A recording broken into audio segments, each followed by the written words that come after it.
So as part of our 160th anniversary extravaganza year that we're having, I mentioned that we were going to talk a little bit about some of our founders. So last month we talked about Benjamin Taylor, and this month we're going to talk about Peter Force, who was one of AOI's first vice president.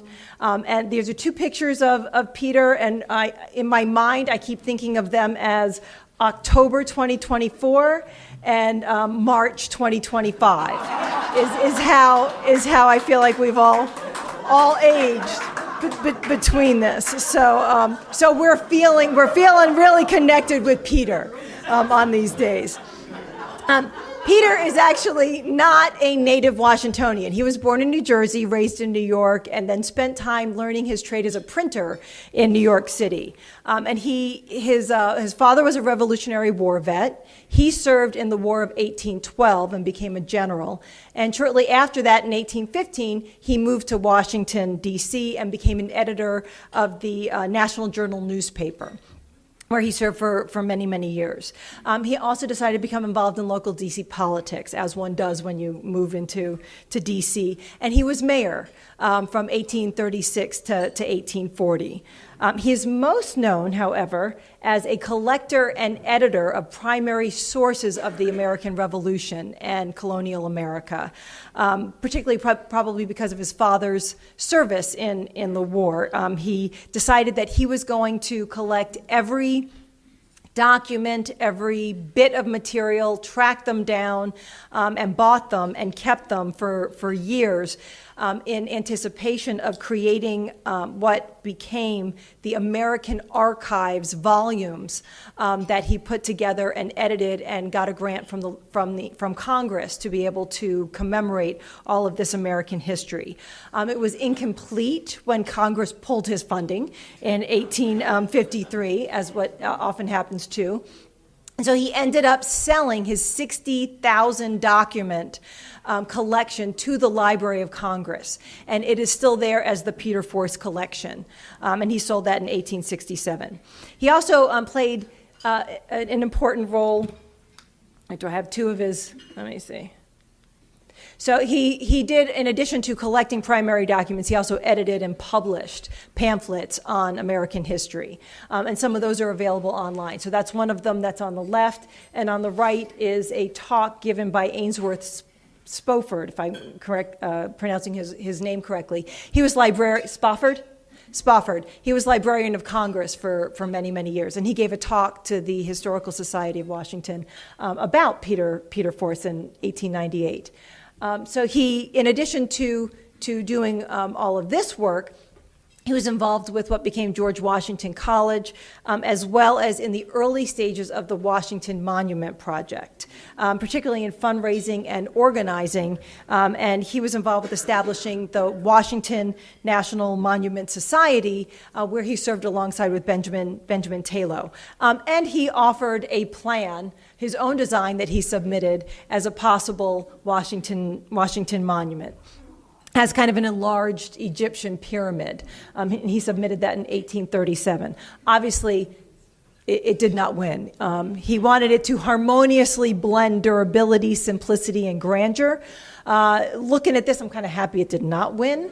But for somebody who has no training in this field, it's still impressive that he was submitting. Because of his work on the monument, he does have a memorial stone at the Washington Monument. I think it's at about 110 feet. If you get back up there, you can go see his stone. He also had a built legacy in the city. The Peter Force Elementary School was built in 1879. It's on Mass Avenue, or was on Mass Avenue, between 17th and 18th Streets.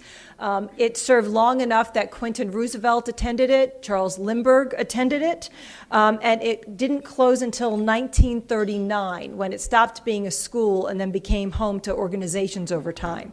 And you can see its existence still in 1960, before it was torn down in 1962 to make way for the Johns Hopkins School of International Studies, which has since now been sold to the Republic of Poland and will be part of the Polish embassy, since Hopkins moved to the museum down on Pennsylvania Avenue. if you got all of that straight.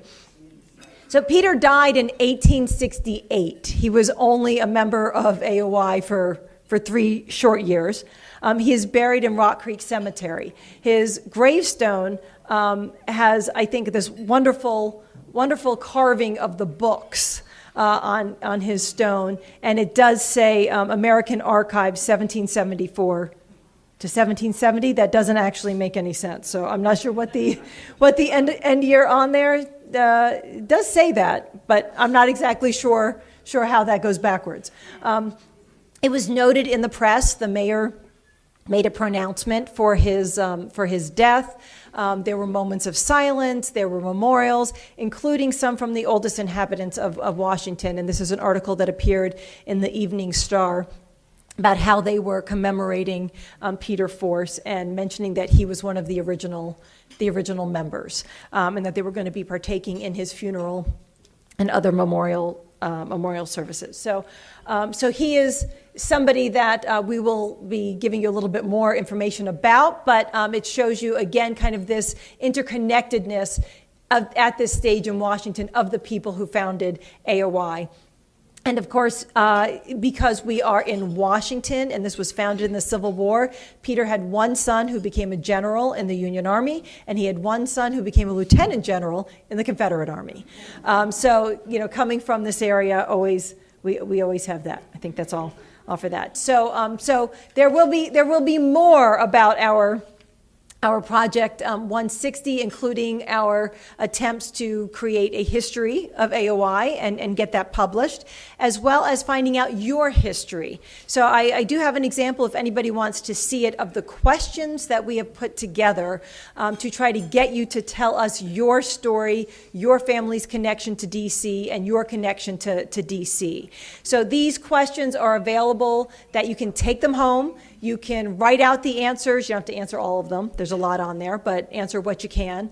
And you can record it by audio, using video, any way that you want to record it for yourself. If you want to submit materials, photos, memorabilia, we're happy to see copies of. We're happy to see those as well, because we'd love to know who our members are at this 160th anniversary, to be able to compare them to where we started to where we are. And I think we can all beat out Peter Force by far.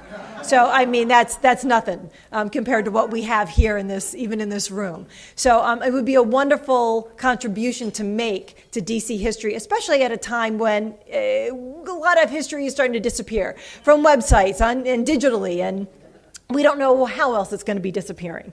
So make your contribution now.